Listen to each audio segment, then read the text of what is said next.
The SYM Red Arrow Pulmonary Balloon Catheter Set consists of balloon catheter, a dilator, a ruler, a syringe, and a guide wire. The balloon catheter consists of an inner tube, an outer tube, and a latex balloon, which are joined together by a Y piece. The catheter is fully radiopaque. When mounted on a guide wire, the balloon can be stretched by advancing the inner tube. The diameter of the pulmonary balloon catheters are 8 FR and 9 FR. Preparation: flushing the inner tube.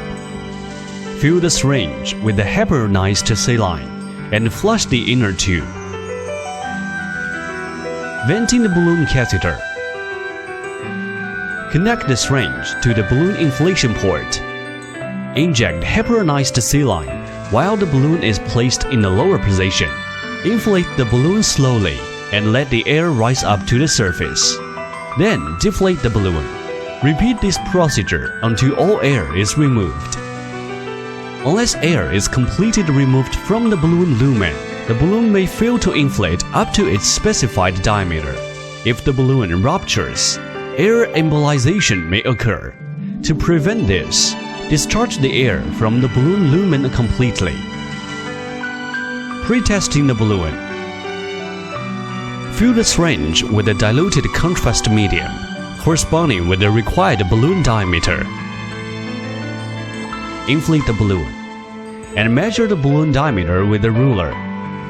Correct the difference between the actual diameter and the desired diameter by increasing or decreasing the volume of liquid in a syringe.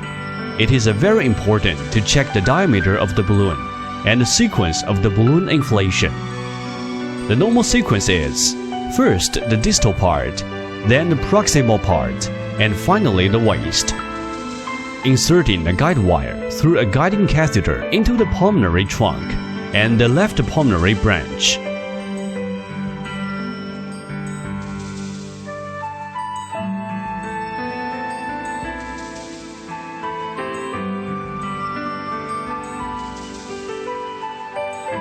Dilating the femoral vein puncture site. Insert the dilator over the guide wire to dilate the femoral vein puncture site. Then remove the dilator. Inserting the balloon catheter into right atrium. Mount the balloon catheter on the guide wire. Stretch the balloon by advancing the inner tube and lock the pin of the inner tube in the slot of the Y piece. Now introduce the balloon catheter over the guide wire into the femoral vein and advance the balloon catheter into the right atrium. Pulling back the inner tube. Carefully unlock the inner tube from the Y piece and pull the inner tube back until resistance is felt. Advancing the balloon into the pulmonary trunk. Advance the balloon catheter over the guide wire through the pulmonary valve into the pulmonary trunk. Inflating the balloon. Confirm that the volume of diluted contrast in a syringe will inflate the balloon to the required diameter. With the distal portion of the balloon partially inflated, hold the catheter gently back against the pulmonary valve. Then inject the remaining diluted contrast medium rapidly to inflate the whole balloon and dilate the valve.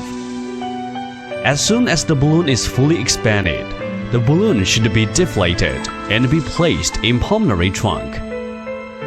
Caution: after each balloon inflation, the pressure in the pulmonary artery and the right ventricle should be measured, and echocardiography should be performed. If the pulmonary valve is not dilated sufficiently, the balloon diameter can be increased by injecting more diluted contrast from the syringe, and the procedure may be repeated. Extracting the balloon catheter. First, pull the balloon catheter back over the guide wire back into right atrium. Push the inner tube forward and lock it in a slot. Then pull the stretched balloon catheter back into the inferior vena cava